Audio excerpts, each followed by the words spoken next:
Have you ever tried to complete a task that should have taken 90 minutes, but after 8 long hours of work, you're still not done? There's actually a neuroscientific reason behind this, and a simple solution. The world's most successful people rely on the 4 pillars of flow to help them achieve effortless productivity.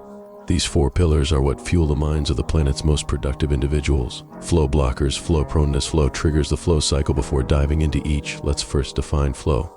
Think back to the last time you were completely immersed in a task and working at your best. That was flow. Flow is a state of mind that makes work feel almost effortless. You've probably experienced it while doing things like riding a bike, surfing, making music, dancing, or even tackling a large project. Some of humanity's greatest achievements have occurred in this state. For example, Alex Honnold, in the documentary Free Solo, was in a flow state when he climbed El Capitan without any safety gear. When Sam Altman and the team at OpenAI were developing ChatGPT, a tool that's already changing the world, they were deep in flow. Similarly, Marie Curie's groundbreaking research and Einstein's breakthrough on the theory of relativity came from harnessing the power of flow, enabling them to achieve these superhuman feats that pushed humanity forward. Flow isn't just a metaphor. In fact, more than 10,000 research papers have found that the neurophysiological changes that occur during flow significantly enhance the exact skills needed to thrive in the 21st century, such as learning, creativity, and productivity. The reason people like Alex, Sam, Marie, and even Einstein were able to achieve such incredible things is due to what happens in the brain and body when flow state kicks in. This involves a neurochemical cocktail of dopamine, norepinephrine, anandamide, serotonin, and endorphins, along with alpha-theta brainwaves and performance-enhancing changes to the brain's structure during flow. All of this sounds amazing, right? It seems like flow could be a cure-all for productivity and peak performance. And, in truth, it might be, if only we could tap into a flow state whenever we wanted. But the reality is that most of us can't access flow on demand. Until you train yourself in the 4 key pillars of flow, it will remain an elusive experience. What makes it even harder to consistently achieve flow is the nature of the modern workplace, where distractions are everywhere, procrastination is common, and chronic stress has become part of everyday life. You've probably experienced that awful feeling of being over-caffeinated, burdened with productivity guilt because you've delayed starting tasks you know you should have already been working on, and then realizing that it's lunchtime and you've barely accomplished anything. If this sounds familiar, it's because of flow blockers. It's like running a marathon. Before you can even start, you need to make sure there's nothing physically preventing you, like an injury or health issue. Similarly, flow can only be accessed if you eliminate the barriers that block it. When it comes to the flow state, it's similar to other aspects of human behavior because research shows that we are evolutionarily wired for flow. Our brain and body naturally want to push us into this state when conditions demand it. However, the way we work in the 21st century often blocks flow from happening at nearly every opportunity. Think about your routine. When you wake up in the morning, what's the first thing you check? If you're like most people, you probably check it within 15 minutes of waking up, and it's full of things that prevent flow. Distractions, uncertainty, task overload, attention deficit issues.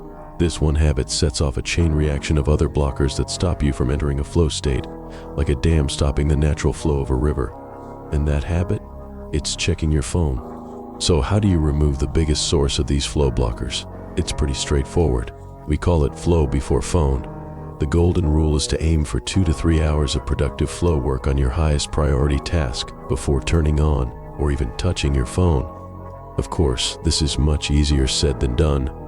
Changing deeply ingrained habits, especially when they involve a device designed to hook you, is no small feat. But once you try this approach and experience deeper and deeper flow states, the appeal of those flow moments will start to outweigh the temptation to grab your phone. The more compelling the flow state, the easier it is to break the habit. But what if you've removed the blockers and still can't get into flow? This is a common issue for many people. It's often because they miss the second key factor, flow proneness. If we compare this to a marathon, think of flow proneness as your overall fitness level. It's your natural tendency to access flow and your likelihood of entering that state at any given time. To increase flow proneness, you need to align your body, mind, and environment to make flow more accessible. One of the simplest ways to do this is by waking up and getting to work within 90 seconds of opening your eyes. Now you might be thinking that sounds intense, like something only a workaholic would do. But in reality, it's quite the opposite. It's about setting the stage for flow right from the start of your day. By completing your most important tasks within the first 2 to 3 hours of the day, while in a flow state, you can greatly enhance productivity, allowing yourself to relax more throughout the rest of the day. The neuroscientific reason for this is that your brain is most primed for flow early in the morning. This is due to several factors. One major reason is that the brainwaves present during sleep, such as theta or delta, are quite similar to the alpha-theta brainwaves associated with flow. Additionally, the first 90 seconds of your morning are often free from distractions and external pressures, making it easier to concentrate. At this point, you've effectively removed key distractions or flow blockers and heightened your chances of entering a flow state. So how can you trigger flow directly? This is where flow triggers come into play, preconditions that help you enter flow quickly. In the 1960s, psychologist Mihaly Csikszentmihalyi, who coined the term flow, discovered several of these triggers. Since then, researchers like Stephen Kotler have expanded on this work, identifying additional triggers. Csikszentmihalyi was the pioneer of psychological research on flow, while Kotler has taken the lead in neurobiological research, becoming widely recognized as a leading expert on the topic. The more flow triggers present in an activity, the quicker you'll enter flow, the deeper the experience will be, and the longer you'll be able to sustain it. Some activities are naturally packed with flow triggers, like surfing, playing music, and video gaming. Csikszentmihalyi first identified 3 key flow triggers: clear goals, immediate feedback, and the balance between challenge and skill. Let's break down each of these triggers with examples. Imagine you're out surfing, you spot the wave, paddle towards it, catch it, and start riding. These are clear, actionable steps that can propel you into a flow state. Then, as you balance on the board, you feel the power of the wave beneath you. That sensation of feedback, the board responding to the wave's movement, is your immediate feedback. It's all about reacting to the information you're getting from the environment in real time. As you keep surfing, the waves come in different sizes and levels of difficulty. If you're a seasoned surfer, you're always seeking out waves that match your skill level, enough of a challenge to keep you engaged but not overwhelmed. This is the challenge skills balance in action. It's the balance between taking on something just tough enough to push you without being too easy or too hard. Now, surfing makes sense when talking about flow, but how does this apply to your work? The key is to take these flow triggers from activities like surfing and apply them to tasks where they don't naturally occur. So, how can you do this? Start by adjusting the challenge skills balance. For example, you can tackle tasks that are roughly 4% harder than your current abilities. This keeps you pushing just beyond your comfort zone, which is where flow lives. As Mihaly Csikszentmihalyi's famous book suggests, you want to stay in that sweet spot between boredom and anxiety. That's where flow happens. But there's something more, an element of flow that isn't often talked about, but it's crucial for highly productive people. It's called the flow cycle. This cycle was first explored by Harvard cardiologist Herb Benson in his book, The Breakout Principle, and later expanded on by Stephen Kotler in The Rise of Superman. The flow cycle teaches us that getting into flow isn't as simple as flipping a switch. It's more like adjusting a dimmer. The first stage of the cycle is called the struggle phase. This is where you're loading up your brain with a task, and neurochemicals like cortisol and norepinephrine, the stress chemicals, start kicking in.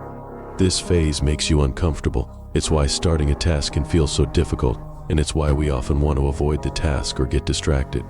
The sad reality is that many people never push past the struggle phase.